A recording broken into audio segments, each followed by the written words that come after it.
So first of all, let me thanks for this great opportunity. Thanks to Euro-BioImaging General, and thanks to you, Claudia, also for the nice introduction. So today I'm really happy to present here, because it's slightly different to the normal presentation that I'm doing. And here I have the opportunity to highlight a second important aspect of our institute. So we are an institute of technology. And we have two missions. One mission is science, so to progress in science, and the second mission is to transfer our knowledge. And today I will focus more on this second aspect. So typically I focus on the first one. So I hope that I will be able to do a good mix. But let me start with the most important slide. So I'm here thanks to this guy. So thanks to my group. So we are a relatively large group, quite multidisciplinary, because it involves people, engineering, mathematician, physicist, computer scientists like me, and I'm happy also that we are currently sharing also a lot of interest with company, Nikon first, but also with startup. General Instrument has been mentioned before, and with this a startup that we co-found. And I hope that I will be able to explain why we co-found this, why we decided to found this startup. Okay, so what we do. So basically we integrate computational approaches, photonics technology, and spectroscopy technique to develop novel fluorescent optical microscopy technique with a specific aim, which is to allow to biologists to image and observe biomolecular process inside living cells. So for us, it's fundamental that what we do is non-invasive. So we want to use optical microscopy for that property. And what we want to do is not to make our system better, but then losing, for some perspective, but losing in terms of lifestyle ability. So, and when I started my lab in 2016, I think in 2014, there was the Nobel Prize in super resolution microscopy. So basically, for the first time, not in 2014, but early, so thanks to super resolution microscopy, it was possible to basically use an optical microscope, a fluorescent optical microscope, to beat the diffraction limit. So to achieve a resolution well below the, let's say, the 200 nanometer size. So it's clear that when I built up my lab, that was a little bit, okay, I was coming also from the lab of Stefanel. What I can working on? I should continue on super resolution. I should do something different. So it was a big question at that time in my head. And I was lucky that at that time in my lab, there was also, I mean, this is just to tell you, this is a little bit motivate me on what to do, because this is the list of publication of super resolution microscopy during the year, and you can see that there's an exponential trend. So it's clear that super resolution is really attractive at that time. But as I told you, I was lucky because in my lab at the time there was also Colin Shepard that was the inventor of confocal microscopy.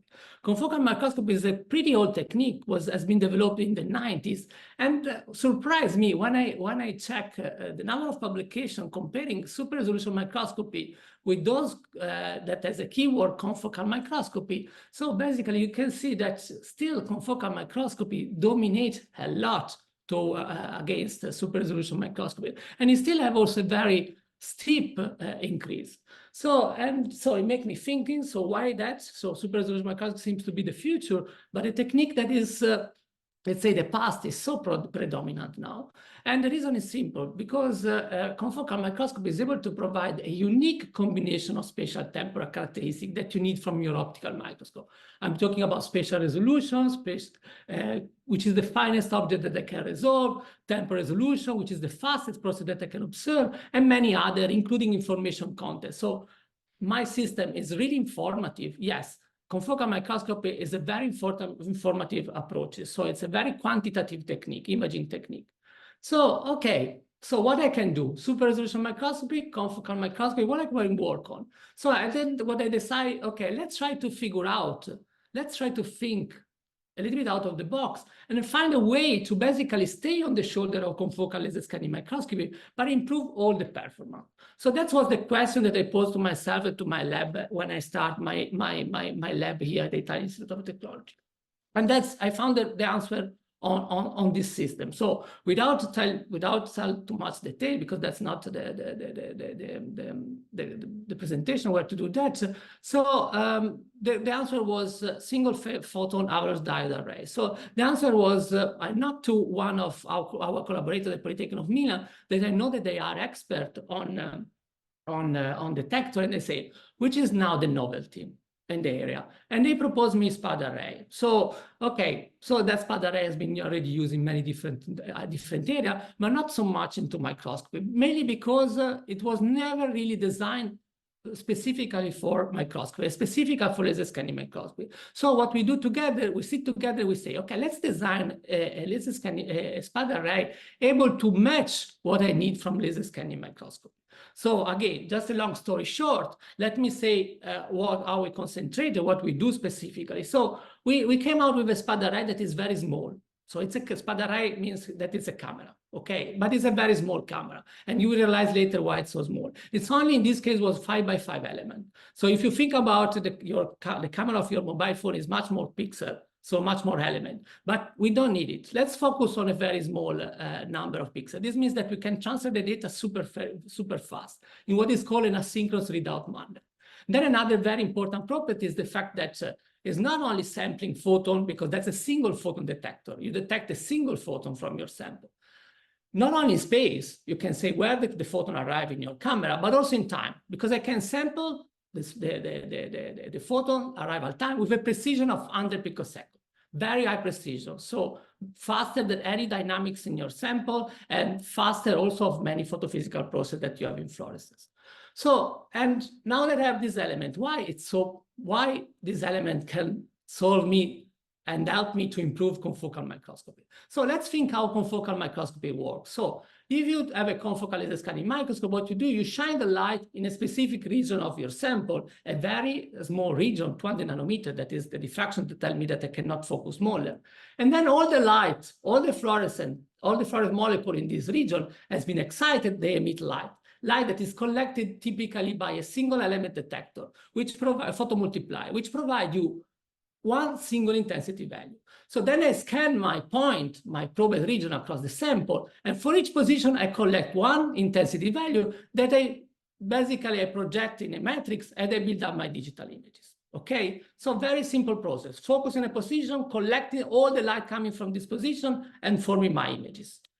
But I'm doing something wrong here. There is some fundamental error here, because I'm focused the light in a region.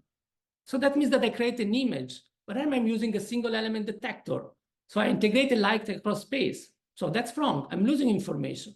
And what about time? Again, I'm illuminating the fluorescence that is fluctuating, that emit light following a certain statistic, which is very important. And what I'm doing, I'm integrating across time. So that means that the previous confocal microscopy was a system that was really nice, but is losing a lot of information. Most of the information at single photon level, most of the information in the space, most of the information in the time. So, and this detector can solve this limitation. So if I replace completely the single element detector of my confocal microscope, I replace my photomultiplier with a SPAD array detector, I can make, first of all, an image of my probed region, which is super important because I preserve the spatial information. And I can also collect the statistics, the time of arrival of a photon. So I can preserve also the temporal information. So I want to make a step further. So we do much more. Now I simplify everything. But what we do, we basically collect the light coming from the sample, photon by photon, and assign to every photon some specific signature, temporal and spatial signature. So it's a sort of new paradigm. So because I do not build up an image, but I build up a list of photons, a very informative list of photons, in which every photon has some signature, space and time signature. And I will tell you how I can use this one. But let me do one step further. I mean, if I have this list of photons, I can always be back to the conventional imaging. Imaging is an histogram. So I can always histogram in my list and get up a normal image. So what does it mean? That now I have plenty of information that before has been lost. So what I can do with them?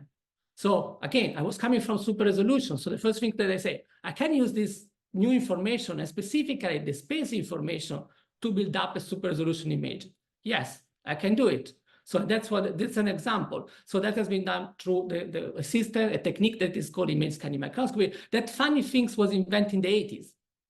And nowadays, thanks to this detector array, you can straightforwardly implement it. As you can see, you improve the resolution by a factor of 2 or even more when you apply with proper computational technique. So by simply collecting the light in a different way, by simply not discarding information, I'm able to build up a super resolved image.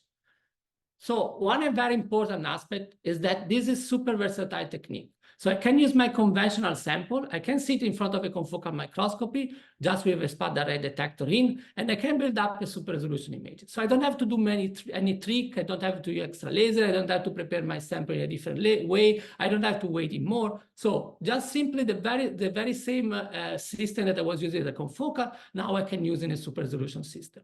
So versatility, that's a key word when you are doing technology transfer. Okay, so these are a few examples. I don't want to go into detail. Chromatin, you can apply neuroscience, and so on. But I can do much more. So far, I only explored the temporal signature of the photon. The spatial signature of the photon. But let's explore also the temporal signature of the photon. Since I can build up the photon arrival time statistic, I can get access to the fluorescent lifetime of my fluorophore, which is super important when I want to do functional imaging, because thanks to the fluorescent lifetime, I have information not only where the molecule it is, so a structural information, but I can also understand if the molecule, for example, is in a specific environment with a specific pH, with a specific ion oxygen concentration, or if the molecule is interacting with other molecules, is doing binding with other molecules. So this is fantastic to observe process. So I have a new level of information just because I get access to these two new temporal single photon information. And I can combine obviously with super resolution. So I have super resolution, fluorescent lifetime image scanning microscopy. So these are two examples in which I'm using fluorescent both as a reporter because I label the membrane of the cell, but also as a sensor because depending by the color, by the lifetime, I can tell you if a molecule, if this molecule in this case is a lipid, has a specific orientation, if it's ordered or disordered. So another application for fluorescent lifetime is to do multi-target imaging. So I can use the same fluorophore or the fluorophore with the same, very same spectral property to target different molecules, different species, and separate them by lifetime. So for example, here I'm using for lamina or for the cytoskeleton, the very same spectral property of the fluorophore, but I can still separate because I have access to the fluorescent lifetime. So for us, it was clear since the beginning that can be really a true revolution in the field. So we can really basically change confocal microscope. So we start with this motto that is a SPAD array in a laser scanning microscope. So this was the seminal publication with obviously the relative patent. It's clear that we need a patent. Okay, it was very important to having a patent. So, and during the rest of the time, we focused as a scientist, as a lab, to further validate, to further prove that it's so important having this detector array into a laser scanning microscope. For a question of time, I will not go through the project, but I just want to mention only two, which are very, let's say, are not in the context of imaging, which is so familiar for everybody, but is a little bit more to technique that are a little bit more niche, or anyway, they are very specific for some application. One of them is single molecule tracking. So thanks to the fact that we have a detector array that has no frame rate, no limitation in time. So basically what we can do, we can track a molecule, a particle inside the cell by simply using our scanning system to follow and try to keep always the molecule into the center of my probed region, a sort of sweet spot like an actor on a stage. But the beauty is that we can track across the 3D. At the same time, we can measure the fluorescent lifetime. We can use the molecule also as a sensor. So we know the molecule where it's going on, in which location of the cell it is, and we know in this location which is the pH, we know which is the ion concentration. We use that as a sensor, really. So that's a very fantastic system if you want to study dynamic inside the living cell system. So another one, just because, again, I was mentioning super resolution. So, I mean, if you are in the field of super resolution, you know that one of the, let's say, biggest development in the context of single molecule localization microscopy has been mean flux. Mean flux provides you resolution that is order of nanometer. So, and now with this detector array, we can further enhance the resolution of this system, but more important, we can take our confocal microscope and transform it really easy in a mean flux system. So But let's go to the top, to the most important part of the talk. So it's clear that we have a powerful tool. Now we need to transfer this, and now we can do that. So we followed very different strategies. The first one was, okay, we are part of the Nikon Imaging Center, so we have a strong collaboration with Nikon. Let's try to explore the potential of this system to be integrated in them confocal microscope. And that was very straightforward, because that's a very versatile approach. So what they did, they simply integrate in an auxiliary board our detector, anyway, a SPAD Array Detector, in order to achieve super resolution imaging. So they focus only on the spatial aspect, so using the detector to obtain super resolution imaging. But I mean, if I have to indicate a little bit, obviously, the type of technology, the way to transfer the technology strictly depends also by the readiness of the technology. So in this case was very, let's say, very high. So this was really straightforward also for a company to do that.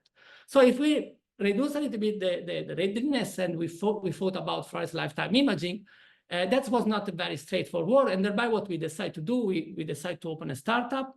So I'm happy, I would like to acknowledge these two guys that are the CEO and the CTO. This guy, Marco Castello, was the guy that also did the seminal work in my lab. Nowadays, I'm really happy that they start to commercialize the first fluorescent lifetime image scanning microscope. So while Nikon was focused more on the spacer, on the resolution, FLISM, that is the product from Genoa Instruments, is focused both on the super resolution and also in the fluorescent lifetime ability. Last but not least, I always like to think about this innovation as a new paradigm for imaging. So something new, something that can really change microscopy, because provide you access to information that was not possible to obtain before. And thereby, if you want that the paradigm spread, you need to make it available for everybody. And that's why we also start a series of open science projects, so in which, in collaboration again with Genoa Instruments, in which we provide to the microscopy community in this case, because that's obviously something not for the user, but for the microscopy community, all the tools to build up a photoresolved microscopy, from the design of the microscope to the data acquisition board to the software to manage it.